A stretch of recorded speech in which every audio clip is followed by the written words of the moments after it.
Dina, we're trying to conduct some business here, please. Good morning, everyone. The Redevelopment Agency meeting of, October 16th, 2024 is called to order. This meeting has been properly noticed, posted in compliance with the open meeting law. These proceedings are being video recorded as well as presented live on KCLV Cable Channel 2. You may also watch this meeting live on Apple TV, Roku, Amazon Fire TV, and the Go Vegas app. The Redevelopment Agency meeting, as well as all other KCLV programming, may be viewed on the internet, www.kclv.tv/live. These proceedings will be rebroadcast on KCLV Channel 2 and the web the Wednesday of the meeting at 8 p.m., Friday at 4 a.m., Saturday at 7 p.m., Sunday at 7 a.m., and the following Monday 5 p.m. This building is protected by state-of-the-art fire detection and suppression sprinkler systems, so if alarms should activate during today's meeting, please evacuate using the exit to the back of the chambers, go out to the mezzanine, proceed out the double doors to the terrace, and go down the back staircase. For anyone who has difficulty with stairs, please check with a fire marshal or a marshal or fire official for assistance. Once outside, assemble on the northeast corner across the street from City Hall at Lewis and First Streets. Employees wearing safety vests or city marshals will inform you when it's safe to re-enter the building. For public comment related items on the agenda, citizen participation and public hearing items, we have available a speaker card which you may complete and submit to the city clerk. Cards are available in the clerk's office or at the rear of the chambers. If you do not submit a card, it does not prevent you from speaking under public comment, citizen participation, or specified public hearing items. If anyone's present today who has need for hearing impaired equipment, please see our city clerk staff up front. And if you parked in the parking garage across the street, a self-validation machine is located in the foyer between our chambers and the security desk. You walk through to enter the chambers. You must have your ticket with you to use the machine. However, if you do not, see security personnel when exiting for a validation coupon.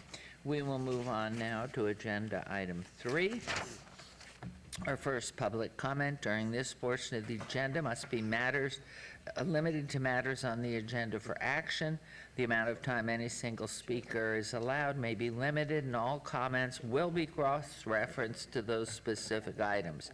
If anyone submitted a speaker card who wishes to speak under this portion of the agenda, please come to the podium, state your name for the record. We'll set the time, Madam Clerk, at 1 minute. Once again, the rush to the mic. We'll move on to agenda item 4. And for possible action to approve the final minutes by reference to the regular Redevelopment Agency meeting of August 21 and September 4, 2024. Mayor Pro Tem, a motion to accept and approve the minutes, please. Move to approve. Thank you. This motion to approve the minutes. Please vote and please post.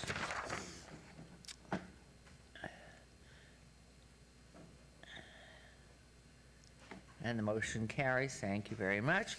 And we will move on to agenda item 5 for possible action to approve funding for the professional services contract 250046-TF between the City of Las Vegas City and the Common Pool LLC, DBA Carrot, for consulting services to create a process that will attract competitors to develop and operate a biosciences incubator lab not to exceed $300,000 redevelopment agency fund, Redevelopment Area 1 and Redevelopment Area 2, which are wards 1, 3, and 5, with Councilman Knudsen and Creer and Councilwoman Diaz.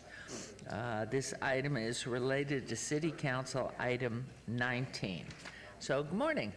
Good morning, Mayor, City Council members. Dina Babsky, Acting Director, Economic and Urban Development. Today before you is an agreement for professional services and a software platform to assist the Redevelopment Agency in getting a biotech and life science lab or incubator lab into the city. You may wonder why we're pursuing that. Just a little bit of a background. Last year, we did a study in the medical district to identify potentially some of the gaps that we have in medical disciplines and any other type of ecosystem components that are not there to help us continue grow the medical district as the city of Las Vegas is growing and the needs for healthcare expand. And so the biotech incubator lab was one of the components identified in that study. So after that happened, last year we pursued an initiative to join forces with the NHBC folks as they were planning their public health lab. We were planning to do maybe a floor of an incubator space for biotech and life science laboratory and have somebody operate it. So with all that said, we came to a realization that that was a high risk for the city at the time to build and operate the lab. So we took a step back and decided to do it a less risky way by hiring a company that specializes in running competitive procurement processes with a prize at the end, which essentially attracts multidisciplinary teams to submit proposals for innovative solutions for unique problems. And so that's where the CARET, their company is actually called the Common Pool, they're doing business as CARET, that's where they come in. They have a great history. They have done projects with the U.S. Department of Commerce, the EDA. They work with the government of Canada, state of New York, Colorado University, and many, many more. And so with this contract, they will help us identify the scope of what a biotech incubator lab really looks like, then help us brand it, put it out, build a platform for it, and send it to targeted audiences, meaning that they will identify specific markets that would be a good fit and would have great interest in moving to the city of Las Vegas and developing and operating in biotech incubator space. So again, it is a not to exceed $300,000. The timeline for that, for this agreement, for this implementation would be for the next 6 months. We will be developing the scope, the necessary partners such as higher ed, the operators, the developers, the architects that would be submitting the applications, and then sometime in the spring is when the procurement, essentially the marketing would go out, and we're hoping that by the end of the summer we'll have a winning proposal, which at that time the redevelopment agency would have an incentive in place based on the winning proposal's investment to the project. We would then incentivize them to expand into the Las Vegas area. Very comprehensive. First question comes to mind, they're doing the same thing in the county.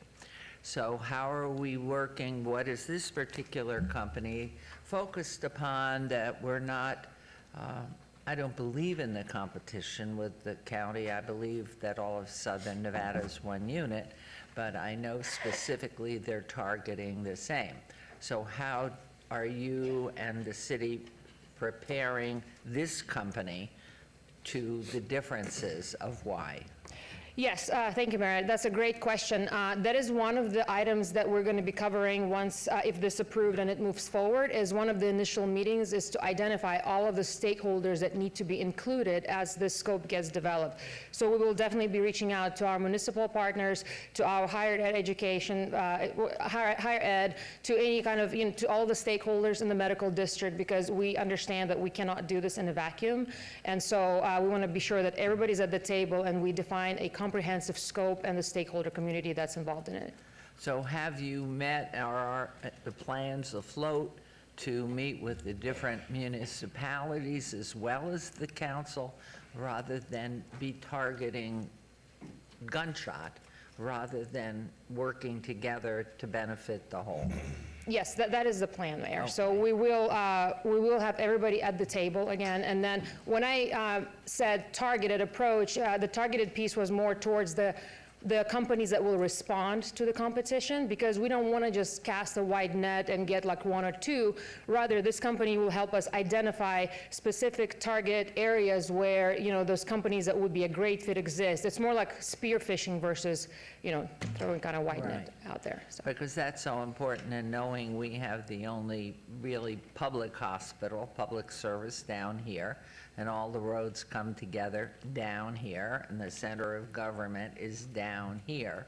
And of course, with wards 1, 3, and 5, as we know them, that is the population where they tend to stay here for service rather than go to the airport.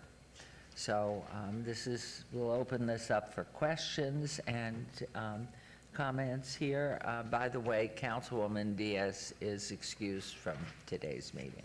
So any comments, question before let me give it over to our medical man. That's your next degree.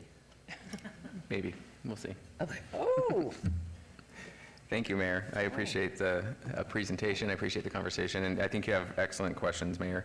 Some of the things that I know, just to put it out there, is UMC is still working with the NHBC. I had a conversation with Mason Van Howling last night. So the public health lab is moving forward right next to the Krikorian School of Medicine at UNLV. There's going to be some transplant services there, as well as some public health lab services. Roseman University has labs in the western part of Summerlin. And what we've seen overall is there been a need to expand our laboratory space within Southern Nevada, so much so that it is a reason why physicians don't stay in Nevada, because if you're really good at what you do, you research and you have lab space and you see patients at the same time.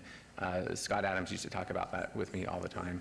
And so that's, when I meet with the medical students, that's what they're always asking me, is about lab space. They also ask about Thai food and gyms, but lab space comes up a lot too. And so working with Dina, and Dina, I really appreciate the support on this particular project, because I think it has long-term implications. And even this coming Sunday, the National Institute of Health, the NIH, they've explored multiple ways to invest federal dollars into Nevada, but without lab space, they can't do that. And so this Sunday, there's a group of us that are coming together to meet with NIH representatives to identify how they can invest their federal dollars into Southern Nevada. This is one of the projects that I think is going to be eye-opening for the EDA at the federal level, the NIH at the federal level, HHS, as well as our medical students locally. So the opportunity to think this way is appreciated, and I want it to be successful, and thank you for everything. And with that, Madam Mayor, I'm grateful for your support and vision for the medical district as well, because I think this is how Las Vegas moves forward. Research. This is diversifying the economy. This is healthcare. This is good paying jobs. This is everything. So thank you very much, Mayor. And with that long babbling speech, I would move to approve. you did a great job, comprehensive. Okay, there's a motion on agenda item 5. Please vote and please post.